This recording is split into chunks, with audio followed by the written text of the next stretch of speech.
What is up, guys? It is TKO Smokey, and today I'm going to go over some bike settings and some controller setups. Now, I've made a few videos before in the past, but now we are at over 3,000 hours into this game. My settings have changed an awful lot over time. I've played with faster guys. I've learned a lot in this game. And today I'm going to show you what I've learned, and hopefully for some of you guys that are just now starting out, this can help. And maybe even if you've been playing this game for a while and you're looking just for a little bit of a change, looking for something different, maybe this could help you as well. So let's get into the video, and we're going to get right into the controller settings. So we are here at our controller settings, and you can see it says controls right there on your top left. You can see the advanced settings right there on your top right. Down at the bottom tab, you can see input, input 2, input 3, graphics, miscellaneous, and simulation. We're going to go through those tabs, but first of all, we're going to go right up to controls and lean. This is essentially your bike left and right lean. I have it mapped to my left stick. So my bike lean left and right is all done on my left stick. Throttle, top right. Brake, which right now you can see combined brakes. I used to ride my brakes separate, but kind of the faster that I've been getting, the more I've been improving, the more I've talked with faster riders. A lot of what actually goes into running faster lap times is actually not really using your brakes that much. So I've kind of just put it on combined brakes, even though it's mapped to where I can still separately use my back brake. So if I'm in the air and I get a little nose high, I can still use that brake and get the front end down. My rear brake, you can see I have it mapped to my A input. And maybe I should have said this before, but I'm using an Xbox controller. But this is very similar if you have a PlayStation controller. You know, it's very similar. So all my rider, left, right, forward, and back is all done on my right stick.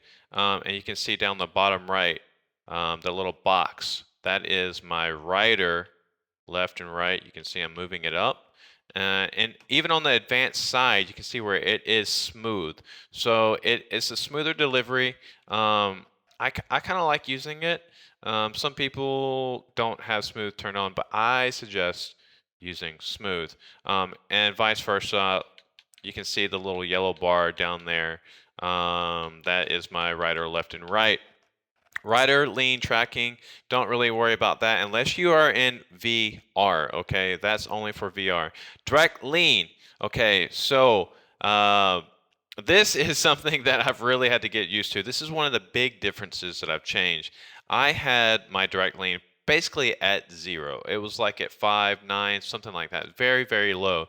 And so when I would lean left or right, my rider would just continue turning left, or if you were going right, it would continue to turn right. It wouldn't, so with direct lean, it actually kind of assists you in leaning your rider back up a little bit. And I had mine turned very low to make it more like simulator, MX simulator, but this is MX bikes, and things are done a little bit differently here. So I suggest maybe starting out at 50 and seeing how you feel. And I'm down at 30%, and that feels very, very comfortable for me. You can see my combined brakes down there. You can see I have my minimum at 50% and my max at 100%.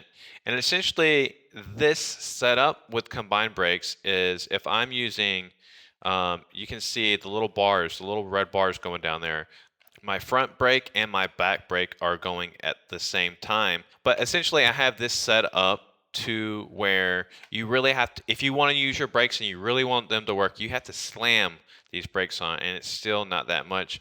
You really shouldn't be on your brakes too much in the game if you're trying to go fast. Anyway, so that really will help. You can see that down there. And going over to the advanced column, we are at rider, left, right, lean. Check those out. You can get a screenshot of them. However you want to do it, but I'm going to go through the tabs just a little bit. We're at right or left, right. Now we're going to go forward, back. Everything is a little bit different. Dead zone might be a little bit different for you guys.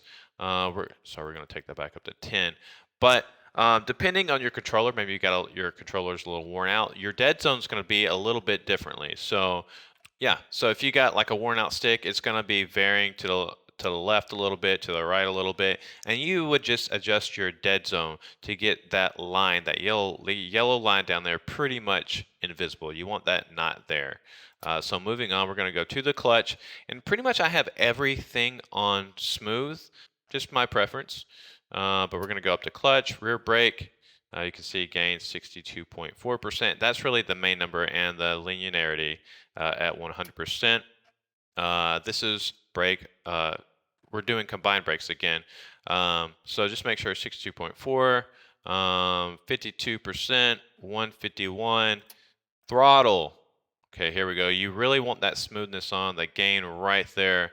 And these are all things that you can kind of play with, but again, I have a lot of hours in this game. I play with a lot of fast guys. I've kind of compared my old settings with some of the faster guys, some of their settings, and guys like Wavo, who's riding for the U.S. MX Bikes of Nations team. He's kind of helped me out. Fresh 333, Brick on the Total Knockout team. Some really fast guys have really helped me refine this. And this is kind of my lean setting. So check these out. And we're going to get to the actual bike settings, the bike setup, with all your clickers and adjustments and things like that. But you can't just have, a bike setup and expect, yourself to improve. You really want to have a really nice controller setup, and you really want to be consistent, and yeah, you really want to spend time. You don't really want to jump around too much. Like, give this setting, ride it for a day, ride it for 2 days. Really dig into giving yourself some time to get used to it, because if you're like me, my old setting was like night and day difference, and I pretty much had to relearn the game all over again after thousands of hours. So you don't want to do that. Find something you really like, and I'm telling you now, so you don't have to spend thousands of hours to find a good setting. This is going to be a good setting. This is going to help you guys out. Input. This is all preference. So if you come from maybe like a milestone game, you might have yours, set up very similar to mine. This is your, shifting up, shifting down. This is not the deal. This is not really that big of a deal. Okay. This is more camera settings, which is really nice. Back in the day when I first started streaming and doing commentary for the Aerial series, Vox Machine, who's an OG in the community, he really helped me out. I had no idea. But this is really so you can control, you get in and get some really, really epic, amazing clips, and follow your rider around, get some just good shots. So that really helps. Graphics, we're not really going to go into that. I have everything maxed out. If you're running, on a computer that's not too beefy, you want to adjust some of this. Maybe try your detail level, take it down to medium on both the draw and model. Maybe turn off your shadows, reflections, shaders.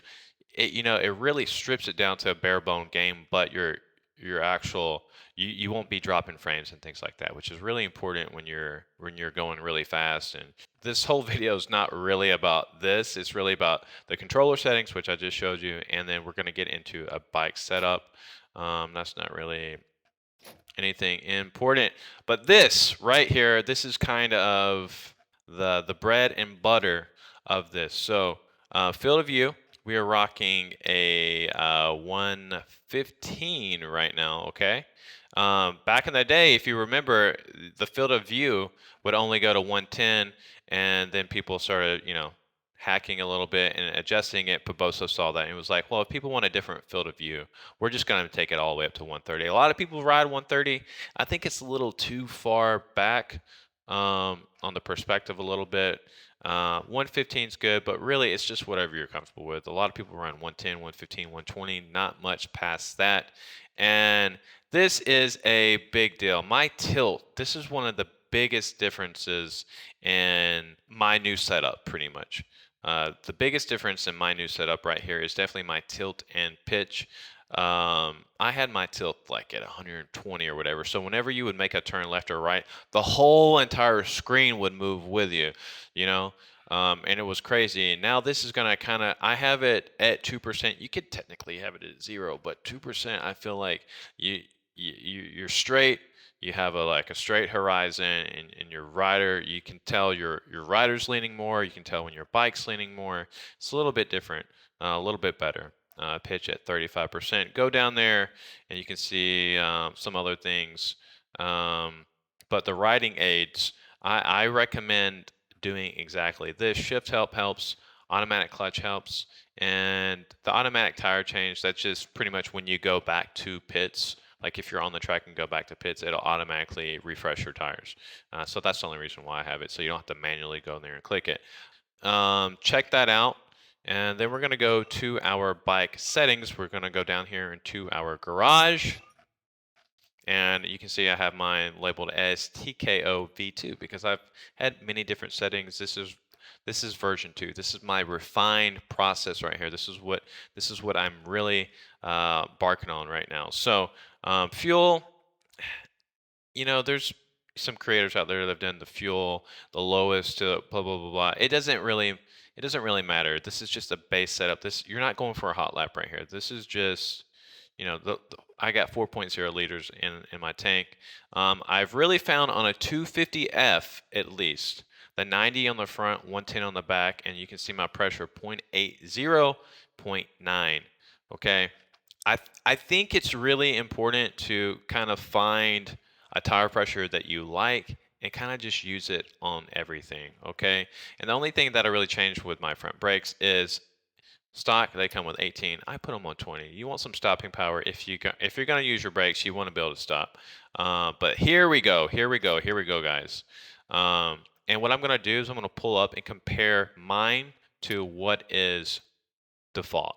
So you can see I have a few clicks up on my spring rate. Stock is 4.8. I'm at 5.2. If you actually go, let's see if this works. So a lot of you guys might not know, but if you actually hover over the arrows, it tells you what this is affecting. How quickly the fork compresses. More clicks equals softer, okay?